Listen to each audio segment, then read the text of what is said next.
Hello, I'm Jonathan, the silversmith, basically, and I'm making this video for the full-time RVing groups and, people who want to learn how to make jewelry.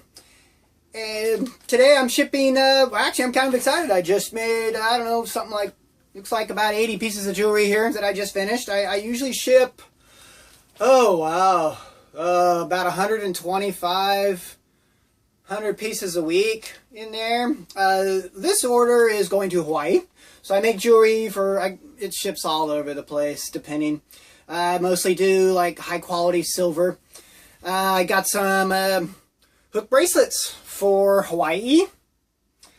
And I've got some, these are handmade, so I got the turtle. I got some turtle pendants going. These are pretty cool.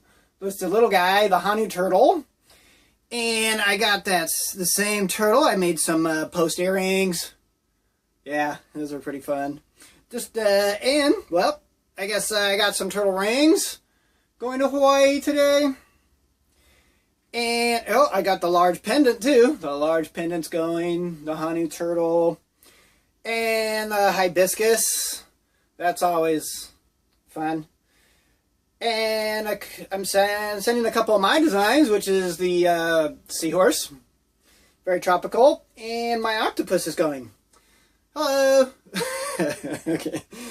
And so anyways, I'm just gonna get this ready to pack, and today is shipping day, so that's always good. So I just put them in plastic bags, that way they don't get scratched. So anyways, so a lot of people, they see me traveling a lot because I have this motorhome, and I'm in my motorhome now. This is actually my bus conversion, which I made years ago. This bus conversion took me about 2 years to make. I spent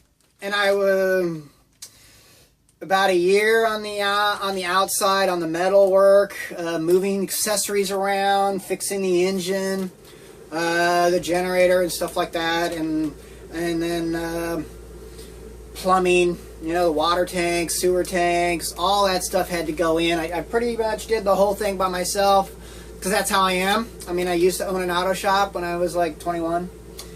And then I rented a gas station in Las Vegas for a few years, and that had a service bay, so that was all automotive repair.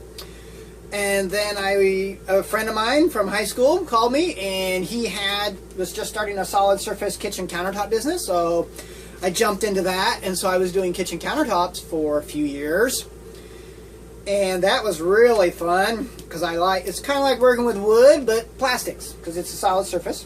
So my whole motorhome, you can see, is made in Corian and Fountainhead and solid surface, really nice stuff, and I did all that myself. And I kind of built it to live small. I built it to be self-sustaining with the solar panels and inverters, and I'll give you a tour of that in a little bit. Actually, when I finished, and then I spent about a year on the inside, which is, the interior, the cabinet work, a lot of the wood I got for free from the cabinet shop, because cabinet shops, usually they need 36 inches. They need about 3 feet worth of wood in order to build a standard kitchen 3-foot tall cabinet. And so anything smaller gets thrown away. So most of this wood is shorter because it's a motorhome, and I got lots of it for free. So a lot of this stuff is free, but a lot of it wasn't. And then actually when I finished it, I submitted it to a magazine, the Bus Conversion magazine, and I had it on the cover. So it's actually Cover Girl.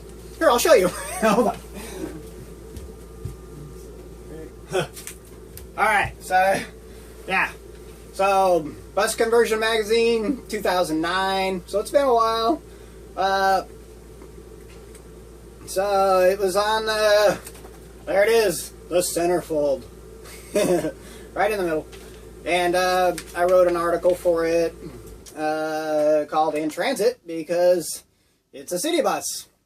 Actually, I got this bus for like $500 off an older lady who had probably about 7 or 8 of them.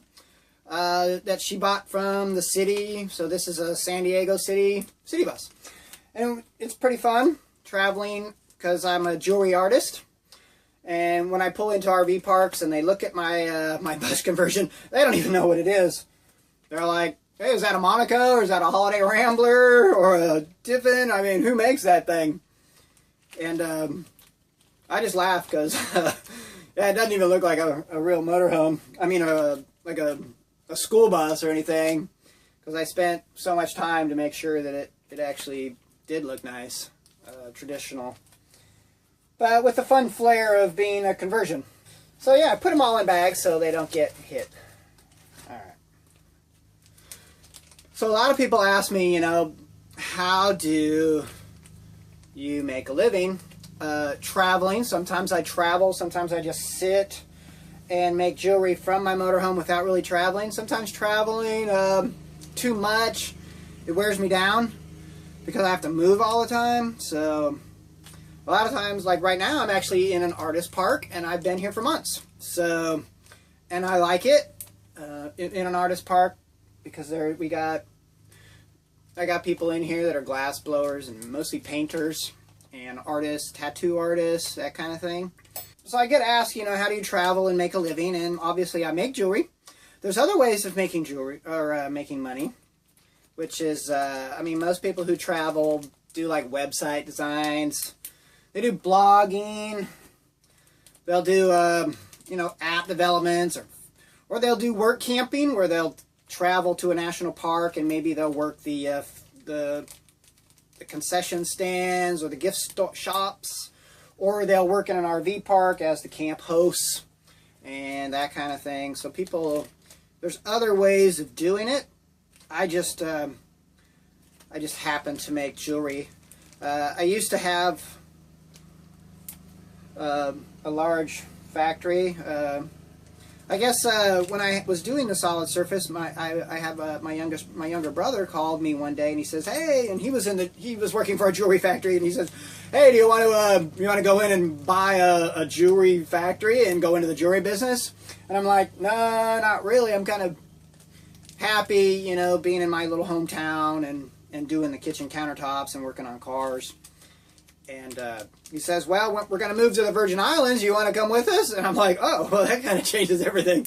So I went into the family and my brother, and sort of bought an existing casting factory, actually, that did silver and gold jewelry casting out of Albuquerque. And we bought that shop, and we took it, and we learned the business, and then we moved it to the Virgin Islands. So I was living there for about 5 years. And we had about 27 people, sometimes up to 38 during the holidays. That's a lot of people. And we were shipping about 600 pieces of jewelry every day. Whether that be a pendant or a bracelet or a bead or hook and eye toggles or clasps, just a variety and belt buckles. We did some gold, a lot of gold and silver casting.